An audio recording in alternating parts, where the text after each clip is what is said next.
Hey guys, welcome to the Overland Hermit. This is your boy Sharath. So today we'll be doing an ownership review of the fully loaded XUV 700 all-wheel drive. My review is based on a 1700 kilometer road trip that I took a few days ago. What I want to be covering in my video is things that you don't see in other videos. Like, for example, I don't think anyone has tested the all-wheel drive system. So I took this bad boy to a beach. I deflated the tires and I tested the all-wheel drive system. Then the fuel economy on the highways for the all-wheel drive and the fuel economy on Ghats sections, hilly areas. So these are things that we'll be covering in this video. I like to keep it short and easy for you guys to understand. So we'll be dividing the video into three parts. One is going to be all the good things that I noticed, all the driver assistance features, like how it helped me on the highways, or all the things that as an owner that you'd be grateful for. So that's going to be the first section of the video. The second section is going to be the uglies, and then I'll be nitpicking. The third section is going to be nitpicks. So let's get right into the video.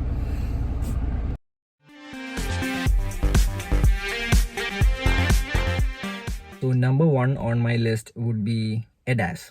ADAS stands for Advanced Driver Assistance Systems. Initially, when the car was launched, I thought that ADAS was just a gimmick. It was just a feature to lure customers in, to differentiate this product from the others. But once, as a user, as a customer, when you start using it, it's one of those features that you cannot live without. For example, if you are someone who regularly does 100-200 kilometer trips on the highways, this adaptive cruise control, which is a part of ADAS, it makes driving so much easier. It makes driving so much more relaxing, more trouble-free. Like if you want to take a break in between, drink a sip of water, you can do that. You can put the car on cruise and the car is going to do the work for you. You have a better peace of mind. Like the car is going to brake on its own. The car is going to, if it's a small curve, the car is going to take that curve on its own. So it just brings more peace of mind on the highway. Now I am someone who loves driving. I love driving, and on the first day I drove 700 kilometers. On the first day of our trip I drove 700 kilometers.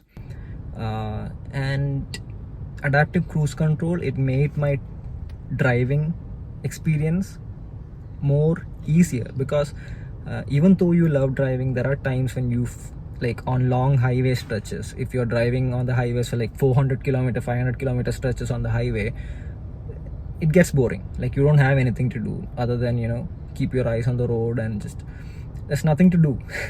So you could take small breaks in between by using the adaptive cruise control system.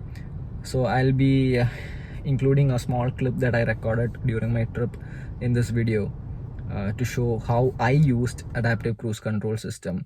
Hey guys, so I'm going to show you one of the real life uses of adaptive cruise control. As you can see, the steering is tilting. We're on a curve, and let's say you want to drink a little bit of water, you can do it. You could, for a few seconds, maybe like 30 seconds, you could let the car do the work, and you could keep your eyes on the road still and then take a sip. I was still in control. I had my eyes on the road even while I was drinking. So you guys do this at your own risk. I wouldn't advise you guys doing it, but this is something I did. Okay guys, so the second feature on my list is the all-wheel drive system.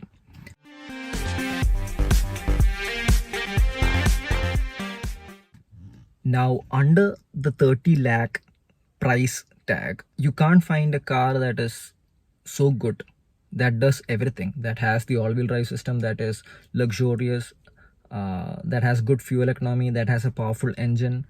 This was my only option. I mean, I did consider the Thar, the Fortuner, the Endeavor, but Ford stopped its operations in India. Then the Fortuner, it's very overpriced. That car doesn't justify the 45-50 lakh price tag. The music system sucks, the ride quality sucks. It's a good off-roader, but it's just overpriced in India. Then the Thar, it's an amazing vehicle, an amazing off-roader, but it's not a family car, and I wanted a family car. So then I had zeroed in on the XUV 700. Now I'll be including the video of me taking this car on the beach. I had, do note guys, I mean, you have to deflate the tires before driving on the beach or a desert.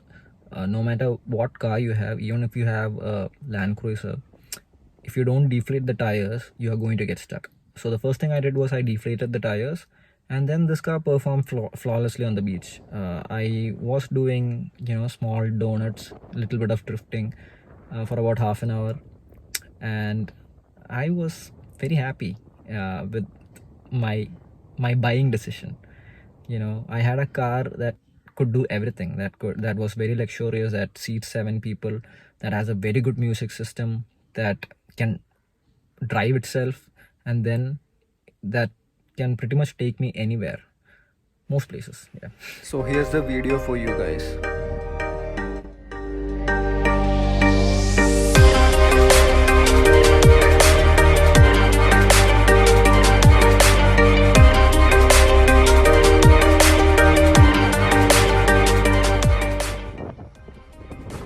Okay guys, so we are going to take her for a spin again, but this time a little bit longer, and you can see that the tire pressure is about 15, 16, 18, 18.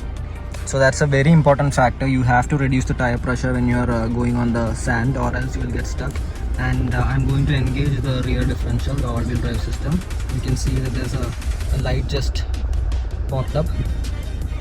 Okay, so here goes. Put the transmission in D. You don't have to put her in second gear. She does just fine in drive mode. So as I start the vehicle, you can see that the all-wheel drive torque distribution system, it's working. You see, I'm driving through sand right now.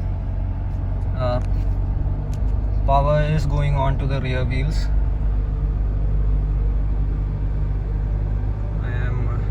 It feels really strange driving on sand. You can feel that loss of traction.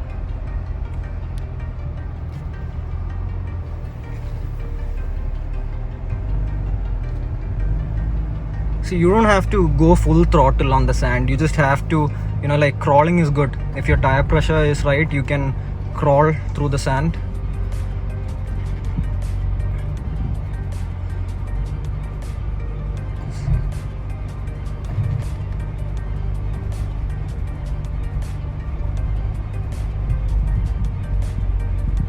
Okay, so guys, these are the tracks created by our XUV. I don't know if my voice is audible because of the pin, but a normal car would have gotten stuck. In the video, if you pay close attention, you can see the rear wheels doing their duty, the rear differential duty.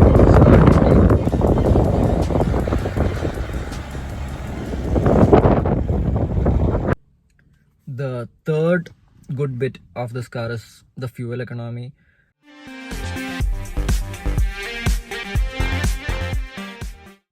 We are talking about a 2-liter engine that generates about 185 bhp of power and a mammoth 450 newton meters of torque. That is class leading figures, and the performance is really good on the highways as well as the city, and even on the Ghats.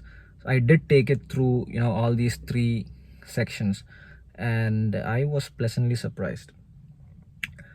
The nearest competitor for this car is probably the Innova Krista, and I think the Innova returns a mileage of between 10 to maximum 14-15 kilometers per liter, but this thing, it gave me 18 kmpl on the highway. I was doing I was continuously cruising at a speed of 80 to 95 kmph, and that's when it returned the highest fuel economy figure.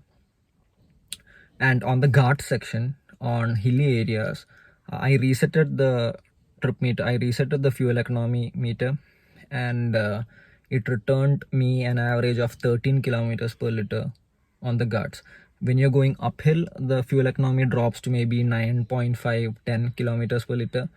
But my average had downhills too. So when you're going downhill and you take your foot off the accelerator, the fuel economy average increases. So my average fuel economy for the Ghats section was 13 kilometers per liter, and on the cities too you get about 12 to 14 kilometers per liter on the city, depending on which mode you drive it.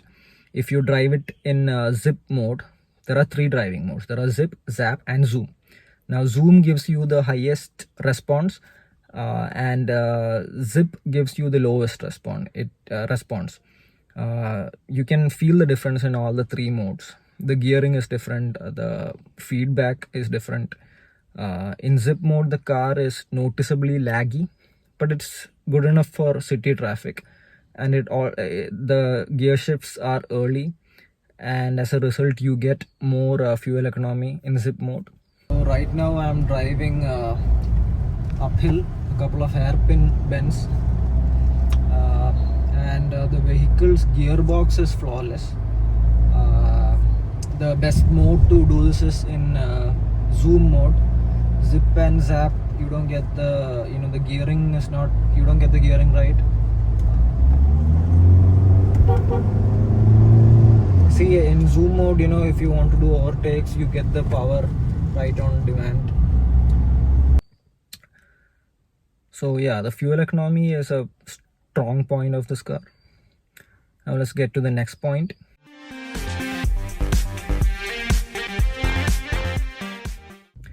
The fourth good bit of this car is the ride quality. And it's just phenomenal, guys. You have to experience it to believe it. So get to a showroom near you, drive the car through bad roads, and you can feel the difference. A major contributing factor to the good ride quality is the FSDs, the frequency selective dampers. I'm not sure about this, but I think that the only other car that has FSDs is the Jeep Compass. Correct me if I'm wrong.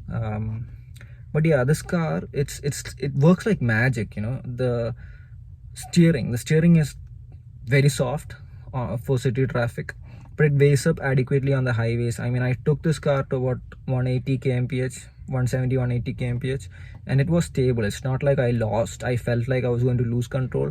The car felt planted even at 170. So yeah, the ride quality is just out of this world.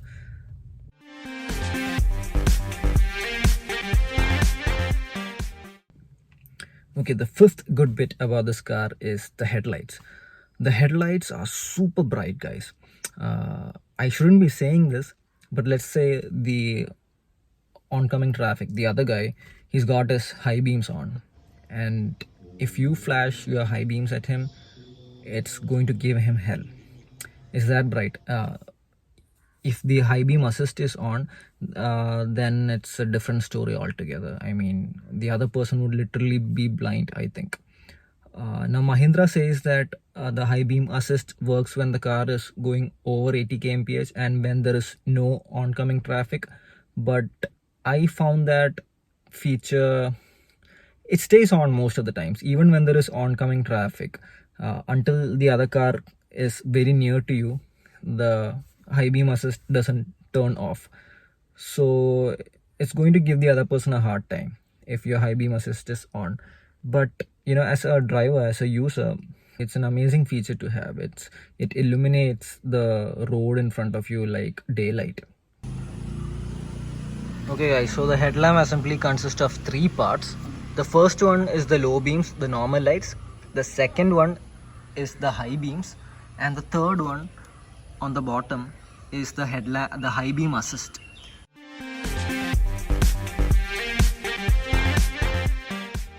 And guys, the sixth point is the road presence that this car offers. It's more at night because of the headlights that I mentioned. The guy in front of you, he feels obliged to give you way. Maybe he thinks that it's a premium SUV. So yeah, at night you get massive respect. And even during daytime, I think the way the DRL is styled, is themed, the cheetah inspired design. It looks aggressive from the front, and so oncoming traffic gives you way even during daytime.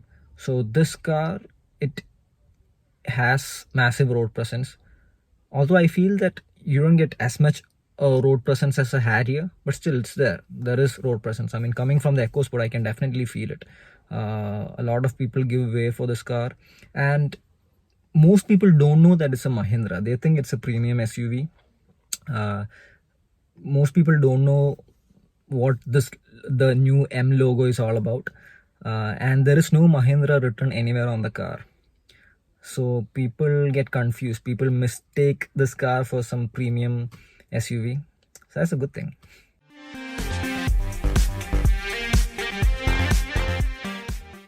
The seventh good bit about this car is the music system.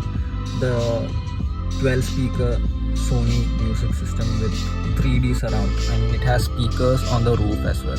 I don't think there is another car under 13 lakhs that has speakers on the roof. But yeah, the music system is very good. So yeah, let's go to the next point.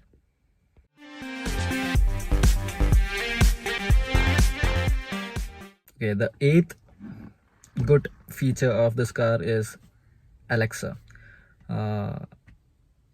Again, it's like adaptive cruise control system. You know, it's like ADAS. When I felt when this car was introduced, I felt that these features were all gimmicks. You know, why do you need Alexa on your car? But once you start using it, like you could ask Alexa to open sunroof, to roll down the windows, to change the music, to increase the cabin temperature, to decrease the cabin temperature, to navigate you to the nearest restaurant or wherever you want to go. So you can pretty much do all these things without taking your hands off the steering wheel. That is a boon to have. Once you get used to it, you stop using the physical buttons altogether, and the system works most of the time, like 95% of the time. It works fine. So yeah, that's a good feature to have.